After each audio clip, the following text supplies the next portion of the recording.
Nobody sat you down. Nobody said the words, "You're fired." There was no meeting, no warning, no paperwork. And yet, somehow, you already know. Your hours got quietly cut. Your name disappeared from the project list. Your manager stopped replying to your messages the same day. This isn't bad luck. This isn't you imagining things. This has a name, and once you learn it, you'll start seeing it everywhere. It's called quiet firing, and it might already be happening to you right now. For decades, companies had one tool to get rid of someone they didn't want anymore: fire them. Simple, direct, and expensive. Severance, unemployment claims, sometimes even legal risk if the termination looked unfair. But somewhere along the way, a quieter, cheaper alternative started spreading through offices everywhere. Instead of firing you, a company slowly makes your job so uncomfortable, so stagnant, so isolating, that you eventually quit on your own. No severance, no paper trail, no blame. On paper, it looks like your choice. In reality, it was engineered. Today, we're going to break down exactly how quiet firing works, the psychological reasons companies use it instead of just being honest with you, the specific signs that you're being pushed out right now, and most importantly, what you can actually do about it before it costs you your confidence, your career trajectory, or both. Let's start with what this actually looks like day to day, because it rarely announces itself. It starts small. A project you used to lead gets quietly reassigned for efficiency.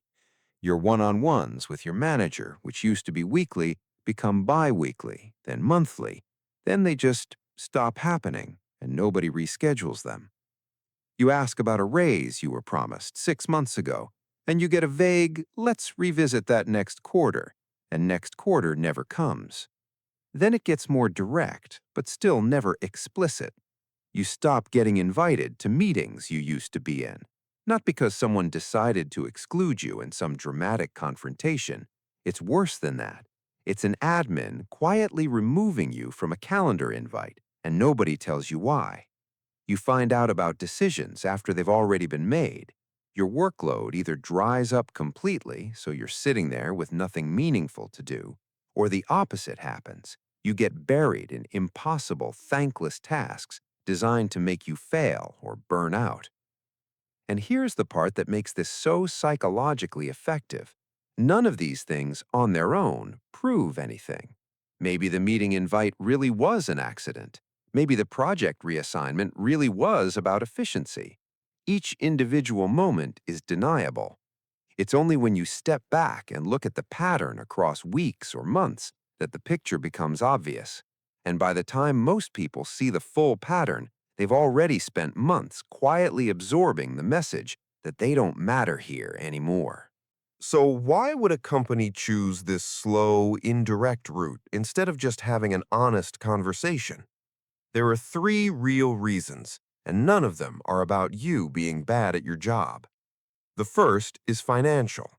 In a lot of places, firing someone outright can trigger severance pay, unemployment insurance costs, or even the risk of a wrongful termination claim if the company can't clearly document performance issues. If you quit instead, none of that applies. The company saves money simply by making your exit look voluntary.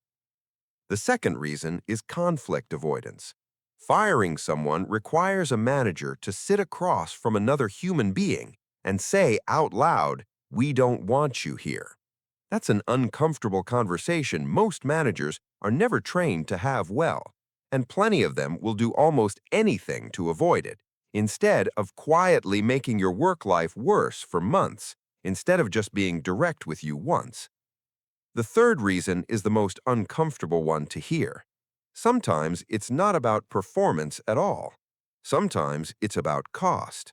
A company realizes they can replace you with someone cheaper or restructure your role out of existence, and quiet firing becomes the socially acceptable way to do it without admitting that's what's happening. Sometimes it's about control. A manager who felt threatened by your competence, or who simply prefers people who won't push back, slowly engineers you out rather than deal with the friction of managing someone they don't fully control. None of these reasons have anything to do with your actual worth as an employee. That distinction matters because the entire mechanism of quiet firing depends on you internalizing it as a personal failure instead of recognizing it as a deliberate, if cowardly, business decision. This is where quiet firing does its real damage, and it's not on your resume, it's in your head. When a termination is direct, painful as it is, there's a clear before and after. You know exactly what happened, and you can start processing it and moving forward. Quiet firing doesn't give you that clarity.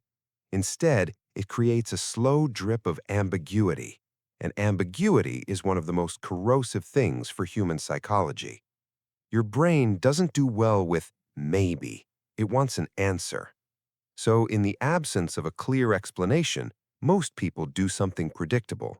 They start supplying their own explanation, and it's almost always the harshest one available. Maybe I'm actually bad at this job. Maybe everyone secretly thinks I'm replaceable. Maybe I imagined how good my work actually was. This is exactly the outcome a company benefits from, whether they consciously intend it or not. A confused, self-doubting employee is far less likely to negotiate, push back, document anything, or leave with confidence intact. They're more likely to quietly slink away, blaming themselves, which is precisely the quiet, low-conflict exit the company wanted in the first place.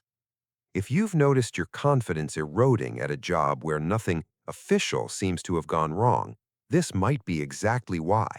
Your instincts picking up on the pattern before your conscious mind could name it is a normal, healthy response, not a sign that something is wrong with you. Actually, this connects directly to something I broke down in another video, because the same self-doubt spiral shows up when hard-working people get passed over for promotion again and again and start assuming it's about their skill instead of the politics behind it. If any part of what I just described sounds familiar, go watch Why Competent Employees Never Get Promoted right after this one. It's linked up in the corner right now and in the description. It'll connect a lot of dots. Okay, let's get back into it, because next, I want to walk you through exactly how to tell if this is happening to you. Let's make this concrete. Here are the patterns to watch for. And remember, it's the combination, not any single one, that matters. 1. Your responsibilities have shrunk without explanation. You used to own things. Now you're doing busy work, or worse, nothing at all, and nobody has told you why your role changed. 2. Communication has gone cold. Your manager used to check in, give feedback, ask your opinion.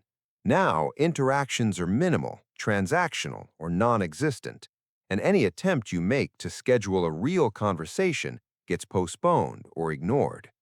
3. You're excluded from decisions that affect your own work. You find out about changes after the fact from someone else instead of being part of the conversation. 4. Promises quietly evaporate. Raises, promotions, or project ownership that were discussed and even half promised simply never materialize, and every time you bring it up, the timeline mysteriously shifts further away. 5. You're set up to fail or set up to disappear. Either you're given impossible deadlines and unclear expectations designed to make you look incompetent, or you're given so little that your value becomes invisible and easy to eliminate. 6, and this one is subtle but important, other people's behavior towards you has changed. Colleagues who used to loop you in now don't. That's often a sign that word has quietly spread that you're on the way out, even if nobody has said that to your face. If you're nodding along to 2 or 3 of these happening at once over a period of weeks or months, this almost certainly isn't in your head. Recognizing the pattern is step 1. Here's what actually helps once you see it. Start documenting everything immediately in writing. Not to build a legal case necessarily, but to protect your own sense of reality. Keep a simple log: dates, what happened, who was involved.